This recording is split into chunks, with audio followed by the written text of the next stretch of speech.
Hello. Sir నేను లొకేషన్కి వచ్చాను. వస్తాను.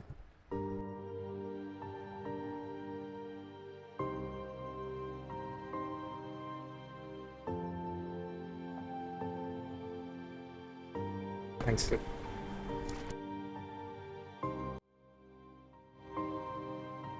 డబ్బు దీనికి రకరకాల పేర్లు ఉన్నాయి, కానీ దీని వాల్యూ మాత్రం ఒకటే.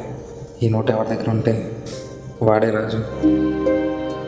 ఇదే నోటు ఎన్నో బంధాలను దూరం చేసింది, కానీ ఇదే నోటు నా జీవితానికి కొత్త మార్గం అయింది, కొత్త బంధం చూపించింది. అది తెలియాలంటే మీకు నా గురించి తెలియాలి. నా పేరు శివ.